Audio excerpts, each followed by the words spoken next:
So NCT Ventures is an early stage venture capital fund here in Central Ohio. We were started ago as a venture capital fund, but the company's been around for 20 years as an umbrella investment company.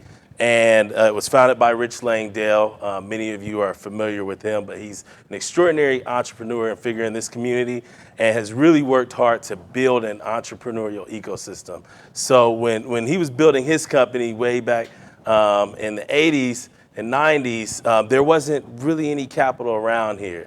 He grew Digital Storage Inc. to a global company and exited and then started investing in new and growing businesses. And whenever they had to raise capital in the tens or hundreds of millions of dollars, they had to go out to the coast because that money wasn't available here. And they asked VCs, can you open up an office in Columbus? And people are like, well, one, you don't have direct flights. So, so I need to write really big checks if I'm going to come to Columbus, Ohio.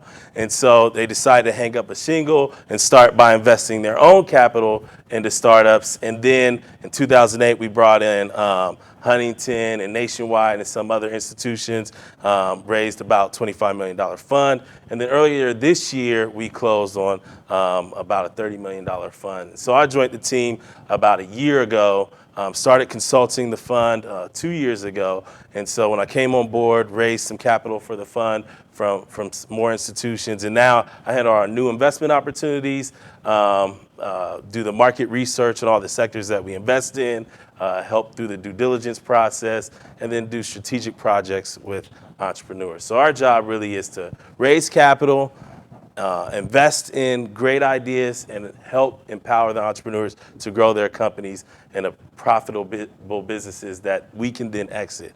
And so we really specialize in hands-on support, the phase 2 part of things. And because of that, we've been ranked 13th in the country for cash-on-cash returns. So little fund here in Central Ohio has done a really good job of growing businesses, and that's because of phase 2. And so I feel extraordinarily fortunate to be around such a great group of partners who've done this over and over, and they put together an online platform and curriculum called Venture Highway in collaboration with Ohio State University.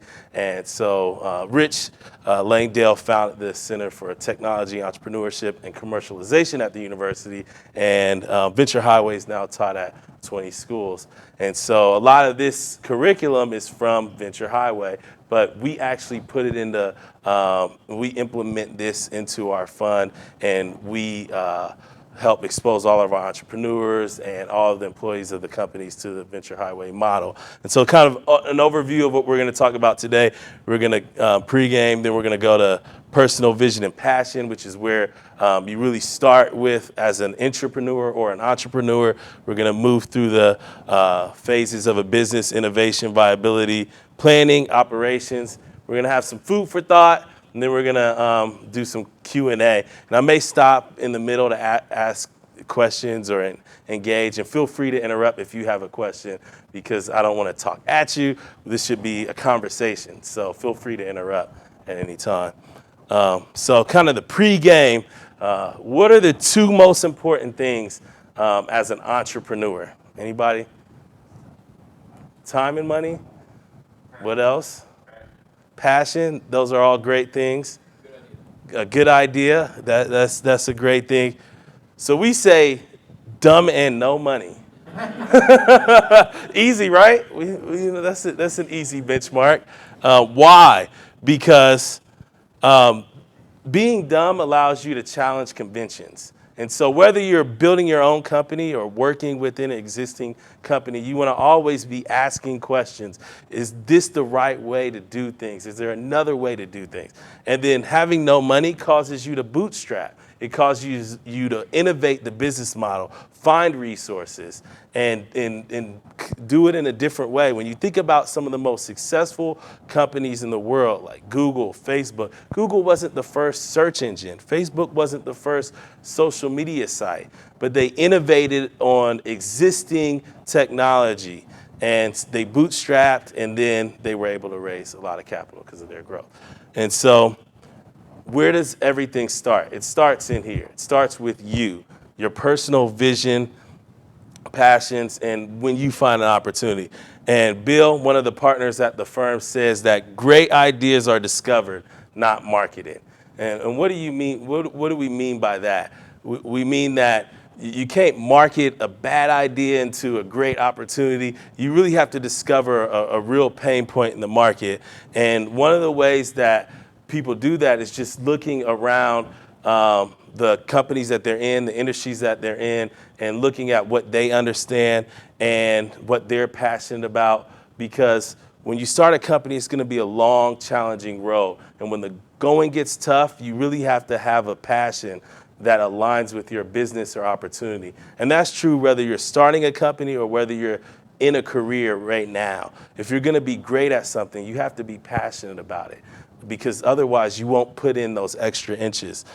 So when you're thinking about starting a company, you've got to think through, who are you, and are you the right person for this opportunity? Is this something that you're really actually passionate about? And the big thought on an opportunity is you want to find a problem that's in search of a solution. A lot of people have a solution. It's like, I've got this idea and I've got one customer and this is great. But when then you go out into the market and you're like, people, it's not really a problem for people. And so when you're starting to think about an idea, you want to think, is this a solution in search of a problem? Or am I passionate about a problem in the world and I'm bringing a solution to it? And if this solution doesn't work, am I willing to iterate into a new solution? So the next module we really go through is innovation. And Bill, he's a great partner on our team, and he's got a lot of operating experience. He's built IT companies over the past several decades. And he says, get validated feedback and listen to it. Metrics don't lie. There's a rap song some of you guys may be familiar with also. It's men lie, women lie, numbers don't lie. I love that song. But it's so true. Numbers don't lie. I like to geek out in the terms of Kevin Mack. I like to geek out at spreadsheets and find numbers. And so that's part of what we do. And we think about this in kind of 4 quadrants, starting with you at the center. And so this is our circle of prosperity model. The center circle is your personal vision and passion.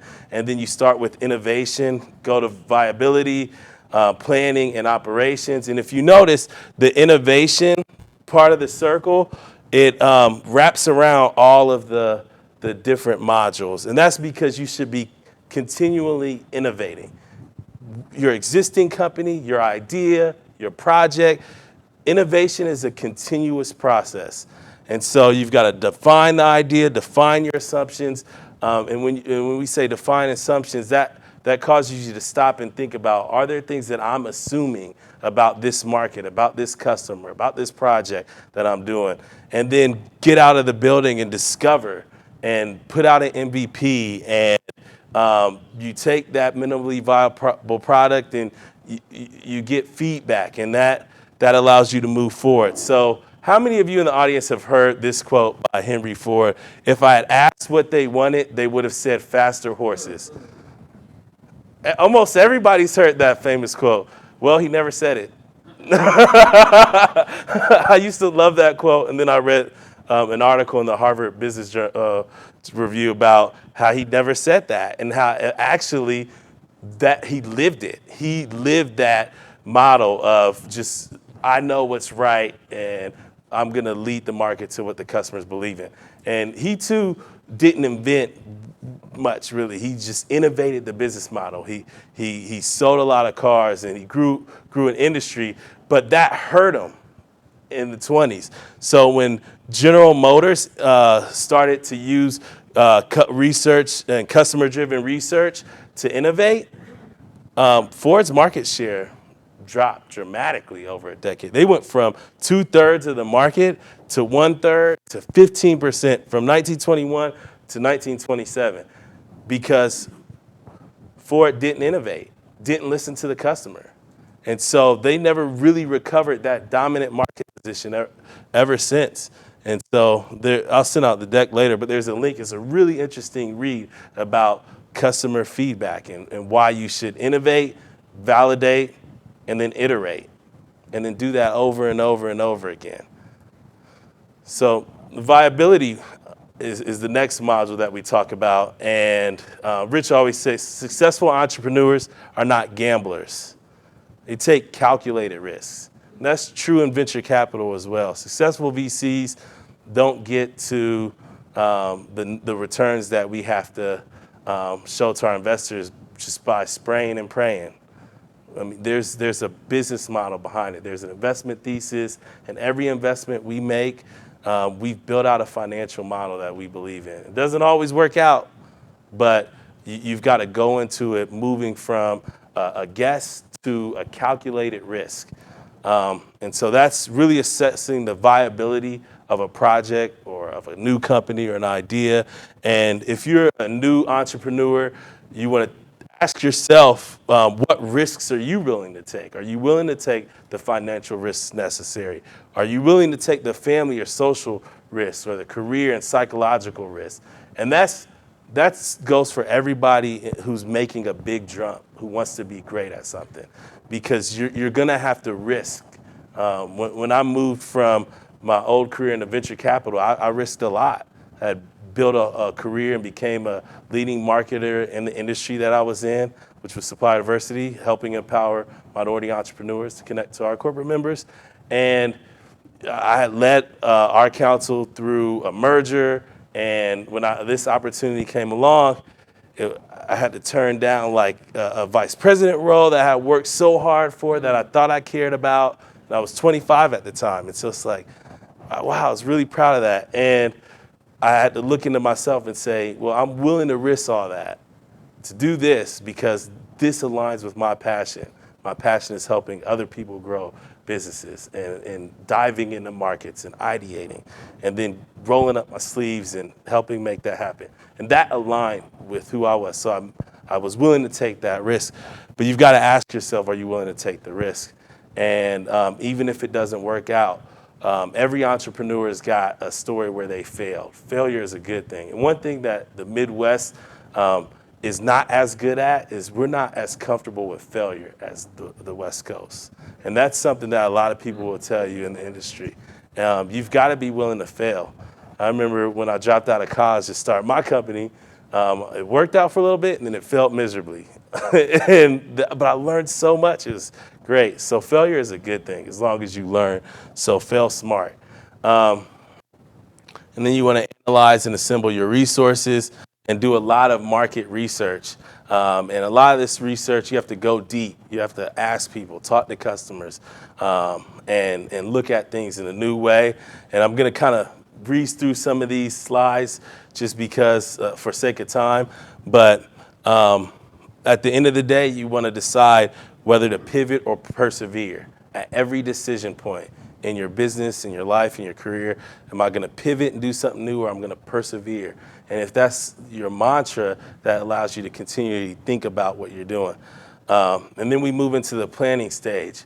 And Lindsay Kerr, she's on our one of the partners on our team, and she's the legal counsel. So she kind of gives that perspective to us.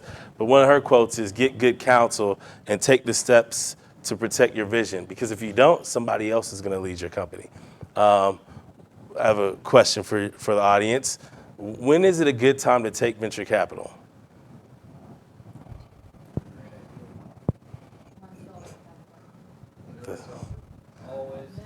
Never. Who said never? Never take venture capital. There's only very rarely is it a good idea to take venture capital. The only times it's really a good idea, two reasons that come to mind are you have a land grab opportunity. You need to raise a lot of capital to really attack the market and take advantage of it. You have something that's really capital intensive. And other than that, you really shouldn't take venture because it comes with a lot of expectations for growth. And it's great to build a lifestyle company. You can do very well at that. You can build a really great life for yourself. But venture capital is really only necessary for a few reasons. And when you take it, you want to get good counsel because as you raise capital, if you hit hard times and you have to do what's called a down round, sometimes people end up in a situation where they no longer control their business. And you want to pay attention to what venture capital partners you're allowing to invest in your company because it's really a marriage. And so you want to have investors that align with your vision. And so in the planning stage of a company, we built the financial models, we built what's called a business development model, and the models that we really dive into in due diligence are how do you make money? A lot of times you hear people say, I'm going to have viral growth, it's going to be just like Twitter or Facebook. But that's those are outliers. This is a multi-billion-dollar industry. There's so many deals that get done, and very rarely are they done because of user growth. And there was a small trend where some investors were chasing that, but it didn't work out for a lot of people. And so you really want to pay attention to how are you going to make money, and we do that by evaluating your upfront customer acquisition cost. And you want to attribute even your marketing to it. Pay attention to the variable costs of acquiring a new customer, and then the lifetime value of a customer. Those are the really important metrics that we look at. What's the lifetime value? It's the present value of future cash flows from existing customers. And so you want to make sure that that's really accurate, because it is possible to have a company that's getting customers that has a business model that's broken. And you see that a lot where companies burn through investor cash. And sometimes you can read about companies that are raising tens of millions or hundreds of millions of dollars and they have negative EBITDA. But if you investigate further, they have a profitable business model. They have a model that they could make profitable at any moment a lot of times. And when that's not the case, it catches up. And when the market turns, we'll see a lot of the unicorns, the billion-dollar companies that may not make it. And those will be the ones that don't have solid business models. And so a lot of investors are watching that right now. And if you pay attention to the markets, the Fed's going to be raising interest rates. The cost of capital is going to get more expensive. So investors are going to be impacted by this. And so pay attention to the markets. So next year, 2016, may be harder to raise capital on a national level because a lot of the largest funds have limited partner investors that are going to be impacted by this. Smaller funds may not be as impacted because of where we raise capital from, but that's a consideration. So how you make money matters a lot, and when you raise money matters a lot. Operations. So once you raise capital, what do you do? How do you grow your business? So for us, we pay a lot attention to a lot of things. We think bootstrapping should be more than just something you do when you need money. Bootstrapping should be your mentality all throughout your career, all throughout your business, and we employ that as a venture fund. When we do deals, we do just-in-time capital. We don't do a big round up front. We'll invest in tranches because that continues the line of thinking about bootstrapping, and people make better decisions when they're mindful of capital. And then strategic planning. One thing that I recommend you read is Mastering the Rockefeller Habits by Vern Harnish. This is the strategic planning process that we use. A lot of books that you read will talk about why or talk at a high level about entrepreneurship, but don't get into giving you tools about being an entrepreneur. This is a book that gives you tools, and we use them every day. Basically, it goes over the rhythm of your business. It starts with an annual meeting, and then you do quarterly strategic planning. You build out your quarterly rocks, and the rocks are your company-wide goals, and then you have your accountabilities, and this goes down from the C-suite all the way through every employee in the company, and it encourages you to have a transparent process, a data-driven model, and to create a rhythm around your business. So if you're doing strategy annually, and then you're doing strategy quarterly, and you have your quarterly rocks, and you have your daily catch-ups, and your weekly meetings, then you'll be more successful. So even at NCT, as a venture fund, we do our annual strategic plan using the one-page strategic planning model that's talked about in this book. And you can download it online if you just Google the one-page strategic plan. And that's what we use as a fund, and that's what many of our portfolio companies use. So what do we look for in an entrepreneur? So once you come to pitch us, one of the things we're looking for is the pain point you're trying to solve. So Michael Butler is one of the partners in our fund. He spent a lot of time growing and leading large sales teams. And one thing that he says is no pain, no gain. A lot of entrepreneurs spend a lot of time telling us about their solution because you're excited about it. It's a great idea. I want you to see it. I want you to demo it. Let me tell you why it's the best thing in the world. But don't spend enough time talking about the problem. Why is it a problem? Why is this a real pain point? What are you trying to solve in the world? And so the winners, we notice, have a problem that is in search of a solution. They have a problem solution fit, a solid business model, focused strategic planning, and then execution. Because an idea is only as good as the execution behind it. And so some food for thought. So any questions there? Anything that I should expand upon before I go to like a more market level talk, part of the talk? On the module of viability, we talked about taking calculated risk. How does your institute basically tackle this? How did I was like, well, I don't know yet. I think you need to go back and check, figure out the problem. But what's that fine line where I was like, yeah, we better give this guy some money because we feel like it's a lot of money. That's a great question. So I'll repeat that for the mic. So he asked, how does NCT calculate risk when we're assessing an investment opportunity? So I'll answer it kind of more broadly as just venture capitalists and then kind of drill down. So VC funds, we have benchmarks. We're rated against each other. And because we're an alternative asset, we're considered a more risky investment. So we have higher thresholds for return expectations to our investors. So venture funds, when we're investing in a company, usually our goal is to build a model that can return the entire fund. And so if you're approaching a fund that has $500 million capital under management in that fund, they want to invest in a model that they believe can have an exit that can return their entire fund. And so as a fund that's the $30 million range, that threshold's lower than somebody who has a $500 million fund. A lot of the funds on the West Coast are the hundreds of millions, so they have higher expectations.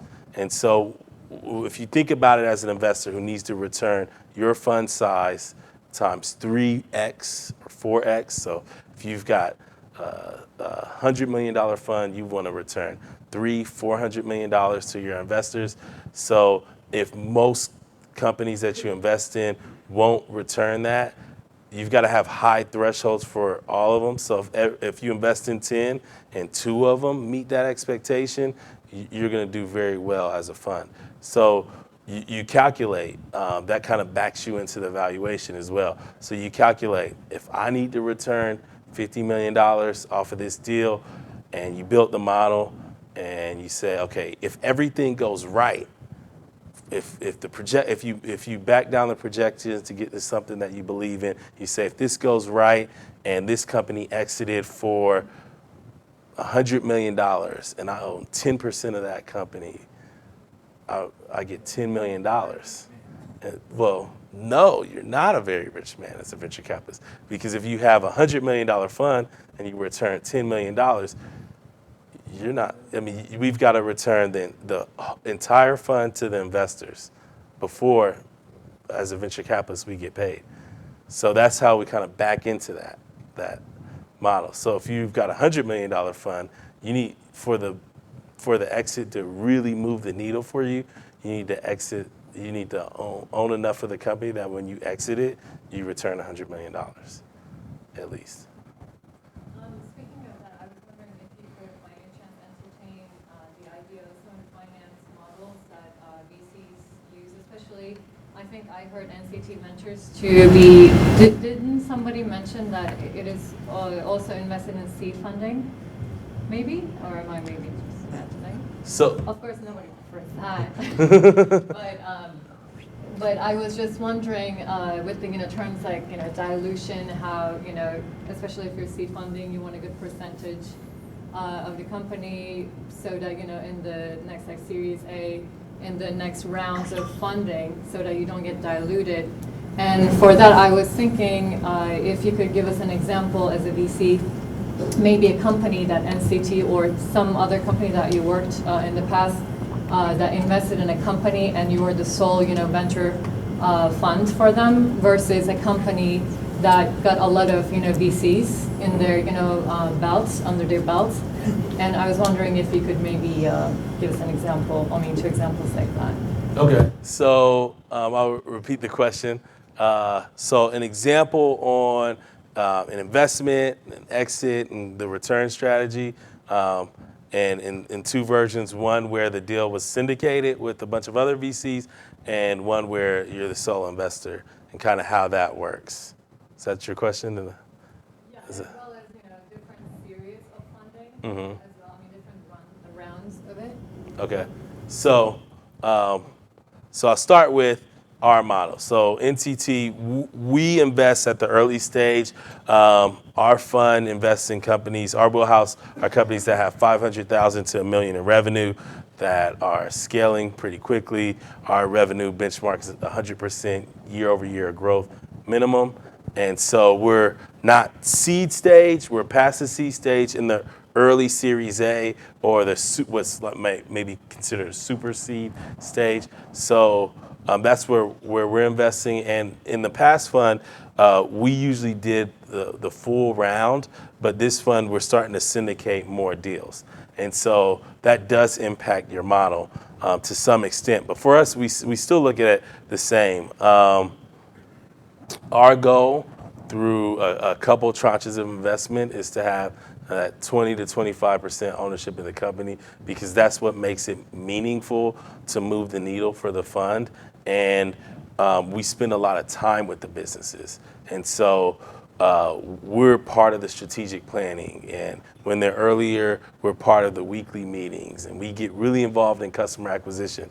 So when you build the model, you build in what is meaningful to you as a fund. So different funds, you can ask them, like, what are you trying to get to in terms of ownership through your tranches of investment? And for us, we'll start with a $500,000 to $1 million tranche, and then over 12 to 18 months, do another $1 to $2 million, and on average, follow on to the $4 million range. And so we haven't really changed that model as we've syndicated more. Syndicating more just allows us to do bigger deals and invest and make bigger bets. And that's part of an industry trend that we're seeing. And so if you notice, and I'll talk more about this in the second part of the talk, but funds are taking more focused bets and investing more at the seed, investing more at the Series A and beyond. And you're seeing more dollars being invested, but the number of deals being done being flat. And so that's kind of what you'll see with us syndicating more. Did that answer your question?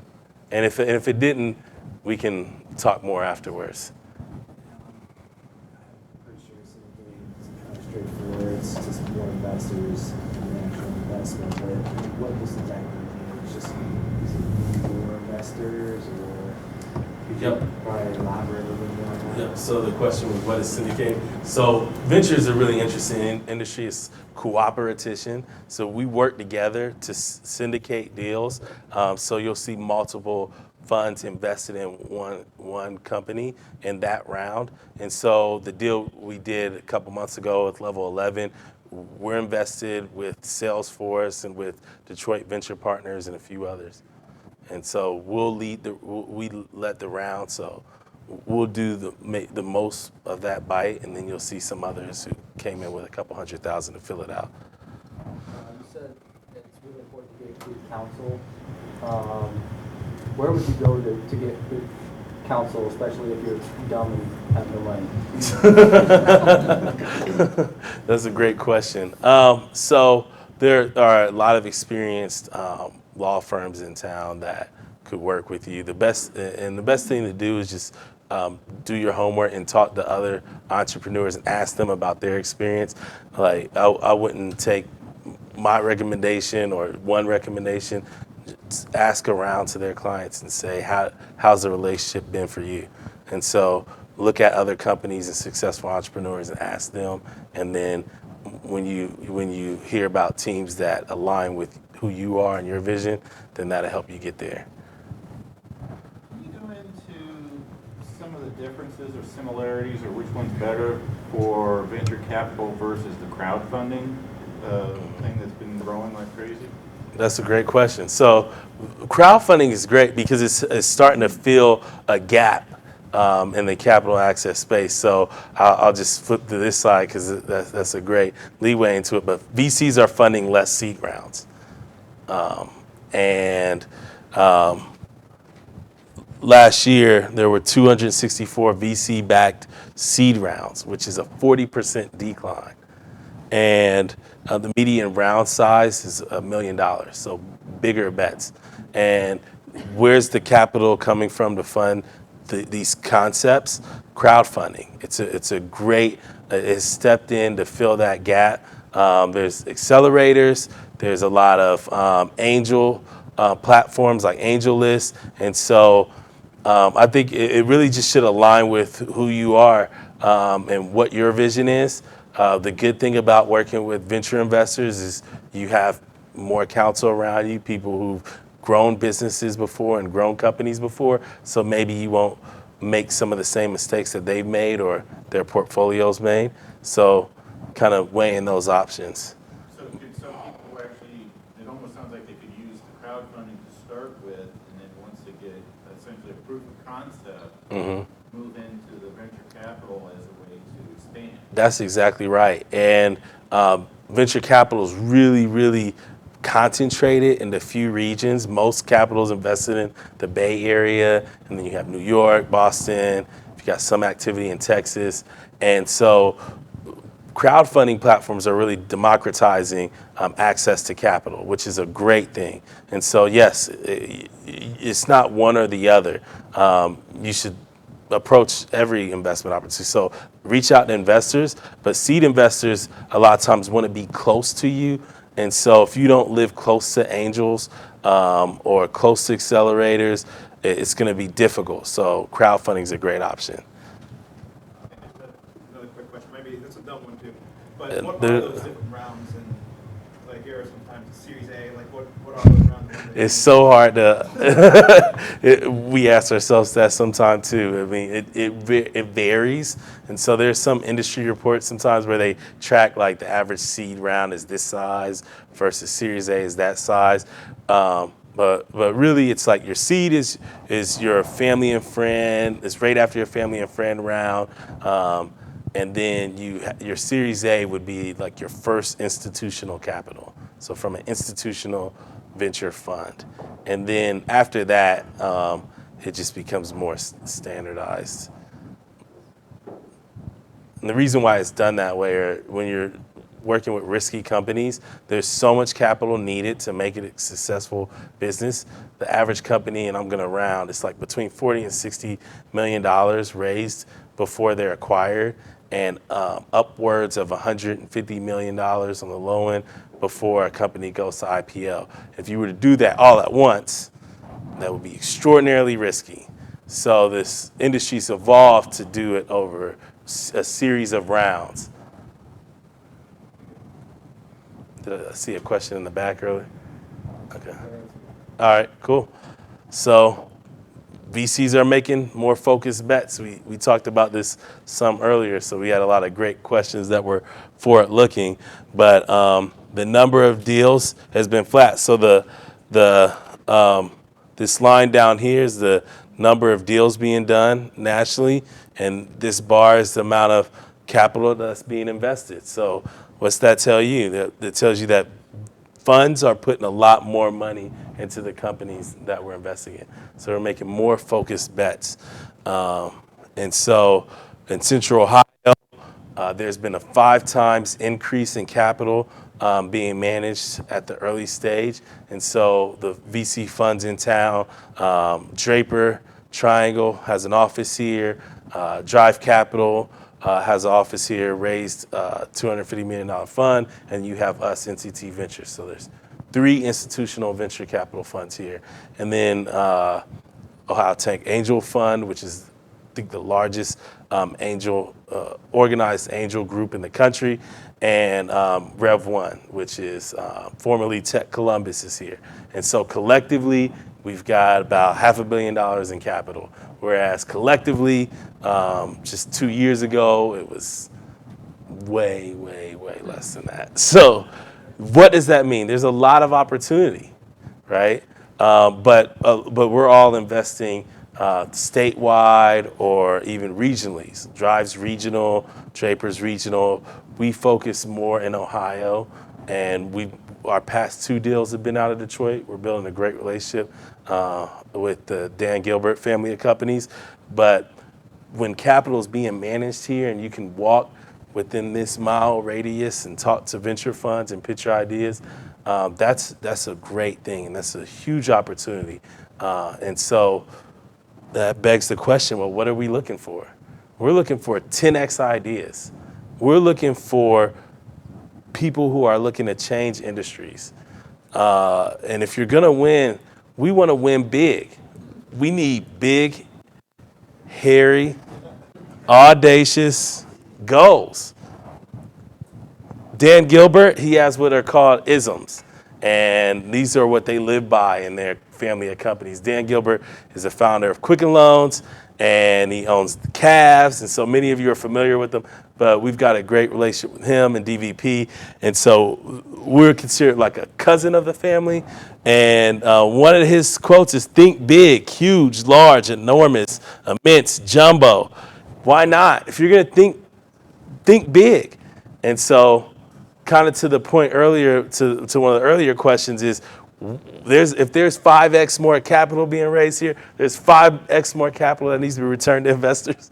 And so people are looking for big ideas. And Columbus is a really unique place. We've got research institutions like Battelle, we've got OSU, we've got a lot of talent, we've got a lot of growing dev groups here. And when you look at the growth trajectory of Cardinal Solutions, some of the other dev shops in town, that just shows you that there's a lot of tech talent here and there's a lot of demand for it. And so capitalize on that. Look into the world and see what problems you can solve, or think about what startups you want to work in. And so it's a great time to be here. And so I just want to challenge you to think bigger and think through some of the lessons that we talked about here today. Kind of to wrap up a few slides, they say usually when you do a talk, people can only remember 2 things, but this is a really intelligent crowd, so I thought 7 would be more appropriate. So, dumb and no money. Always be dumb. Always rethink conventions, no matter what you're doing, whether it's a company, a new idea, a business, everything, friendships. Think through them, like reevaluate conventions. And no money. Think through the business model. Bootstrap. Find ways to innovate. Do you have a solution in search of a problem, or a problem in search of a solution? The best ideas are discovered. They're not marketed. And if you have a problem that you're passionate about tackling, that's a real pain point for the market, you're gonna think about things differently. You're not gonna be so tied to a solution or an idea. You're gonna be tied to the problem. That allows you to try something, iterate, try something, because you're more tied to the problem than the solution. The circle of prosperity, with innovation continuously throughout. Innovate, validate, and iterate. The metrics don't lie. Whatever you do, put it out in the market, test it. As web developers, you're in a great position to do that, and you don't have to spend a lot of money hiring dev teams, and you can just throw something out there and see if it sticks, and then try and iterate on that. And pivot or persevere. Continue to ask yourself, Should I continue on this path that I'm on, or should I pivot? That's something we can all do more. And then winners have problems in search of a solution, solid business models that are profitable, focused strategy, and flawless execution. Big, hairy, audacious goals. A lot of times when we see companies that we don't have interest in is because the idea is small. And a lot of venture investors have lost a lot of money investing in incremental ideas or tools or one-off things. So more often you're seeing funds look for platform technologies, things that solve bigger problems, more end-to-end solutions. And so bigger ideas. And if you get told no, one of my favorite quotes is, no means try again one level higher. And so Q&A. I was just curious, so when you talk about successful exits, let's just say over a 5-year period, how many successful exits do you see versus how many ideas do you fund versus how many applications you actually get for funding? Great question. She asked about the pipeline and how many ideas make it to investment and how many of those invested ideas make it to a success story. So at NCT, we see a lot of great ideas, and through interactions and through conferences, we see about 1,000. We hear about 1,000 ideas a year. We get several hundred that get pitched to us through our site, and then we evaluate. We get down to maybe 50 that we look at more closely, and then we bring maybe half that into pitches throughout the year, and then we fund only 1 to 2 companies per quarter. And So 1 to 2 per quarter is about 8 at maximum per year, right? Yep. And then, so out of about a couple tens of thousands, is that right? Well, for us, thousands of ideas that we hear about, and then that we see hundreds, but still less than 1%. It's a fraction of a percent make it to getting funded, and that's true nationally as well. There are thousands of deals being done by venture funds, not tens of thousands. So if you saw the chart earlier, it's like 1,000 a quarter nationally. So not very many ideas get funded by institutional funds. And there are only about 200 venture capital firms that have funds that have money. So there's only 200 active VCs were called. There were twice as many a decade ago. And success stories, most portfolios, 1 in 10 are the super big home runs. You have 2 that are great returns, and then you have 7 that are zombies, The Walking Dead. We've done a good job of not having that been the case. So Fund 1, we invested in 12 companies.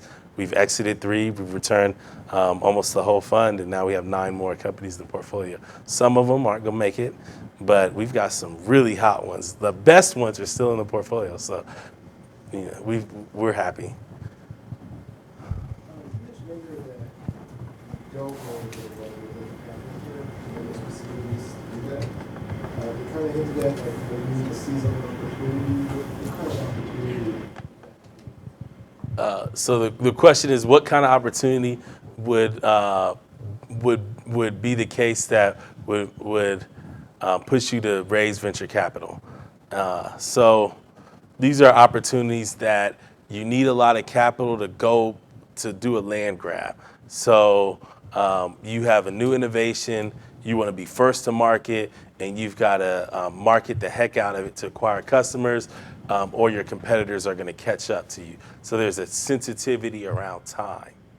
And then another reason would be the amount of capital you need to do to do the job. You need a lot of upfront capital. And so, like, for instance, Agile Networks is a company in our portfolio that's a telecommunications company, and they co-locate equipment on towers that are used for public safety. And their innovation is they have made Ohio the first state in the U.S. to have end-to-end high-speed internet access. And so if you look at a map and you see AT&T, Verizon, T-Mobile, and you see the little pink or blue dots, and there's all this white space, well, Ohio has no white space now. And they just signed a 10-year, $50 million contract with one of those top carriers. But it took a lot of money up front to build that network, and they needed to build it in about 2 years. And so that's another case where you want to raise capital. As web developers, I think we can all appreciate that it's maybe not always that hard to build kind of the first version of something and to have an idea that's kind of blossoming. What I know about venture capital is that you typically want to see some level of traction before an idea becomes interesting, that you're convinced that it has a 10x return or what have you. What's NCT's personal philosophy about that in particular? Like I have an interesting company right now I can tell you about, and your response is probably, come back to me when you actually have X users or so much traffic or so much revenue or whatever. Where does NCT stand in that sort of spectrum of uses? Great question. So where does NCT stand for a threshold of traction before it meets our wheelhouse for investment? We invest in companies that are at the $500,000 to $1 million run rate annually. And so, and our benchmark for year-over-year growth is at least 100% year-over-year growth. So a lot of times companies may be a little early to say where they're at, but you can see where you're trending monthly. If you're going 10,000 to 20,000, 40,000 to 50,000 a month, that's up and to the right. That looks good. But if it's 1,100, 1,200 in revenue, that's not so interesting for us. So we're looking at revenue because the best kind of feedback is customer feedback. And if you can get customers to pay you for something, you've convinced them that you're solving some problem for them. And so that's where we look at. And then we build the business development model from there. We do what we call a best of breed model, where we compare your company to other public comps, and we'll find other private comparisons as well that have similar business models to see where you line up with top line revenue to net income percentage, and then we'll see where you compare to get to what is a sustainable model for you, and then we'll work with you to come up with a business development model, and we call this the chunks and buckets model. That's a whole nother talk, but we're really looking to see, is this just good gross revenue, or is this a profitable business model that's sustainable, that can scale? And then the other half of that is the market research. So is this going to plateau soon, or are you selling to a huge and growing market? And the reason why we want to see a huge and growing market is because, like we talked about before, we want 10x ideas that are really changing things. I guess I want to piggyback on the other one about getting good counsel. So when it comes to learning about things and evaluating risk and return, and then like the best of breed analysis, chunks and buckets, and things like that, how do we get about learning those things? Is that something that the lawyers would know, or? That would be us. So, and a great place where you can learn, and shameless pub, Venture Highway is one of our portfolio companies. And if you just go to venturehighway.com, their site, you could reach out and get a license, and we have the tools in that toolkit. But also, we're happy to help too if we're really accessible. So we try our best to be available to people in the community. So if you have more questions, be happy to grab coffee and talk to you more in depth. Did you have a question over here? What's the best way to reach you with that tagline? So for example, there may be a company that is exactly what you're looking for, and rather than to get lost in the pile of 1,000, and the fact that we're local in the community, if I put in my subject line, Columbus Web Group, right, is that going to get me the audience for 15 minutes coffee? And after you see the single or two slides that you need to see, you're gonna be like, good, where have you been? Because you remember what your guy said in the beginning, great ideas aren't made, they're discovered.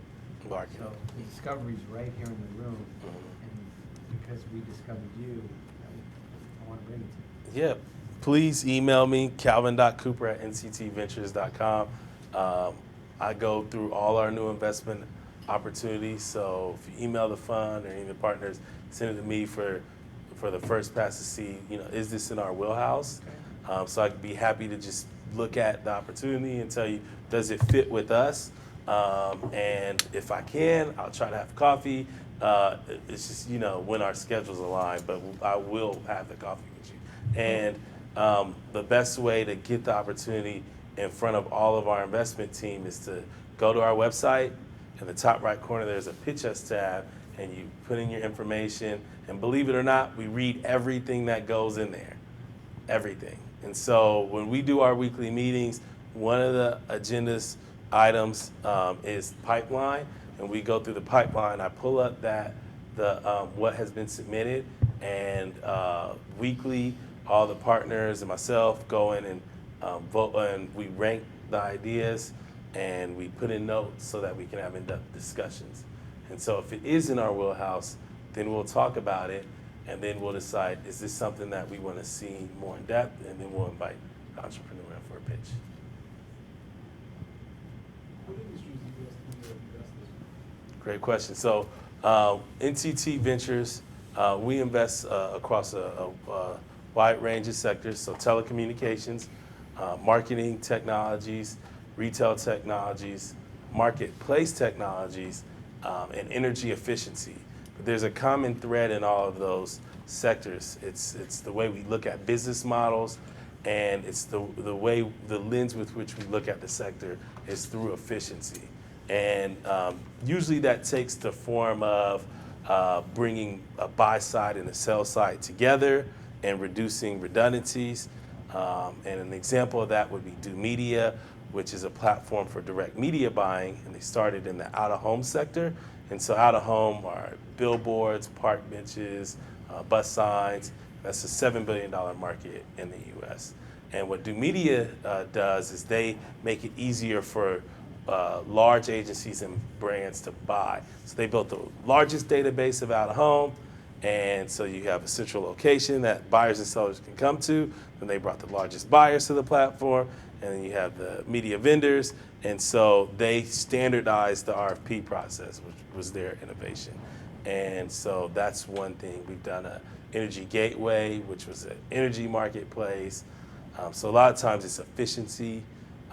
The best way to think about it is examples. So if you go through our portfolio on our site, you can click through some of the companies or look at recent deals, like Are You a Human, which it tracks traffic on websites, and they have an algorithm that predicts what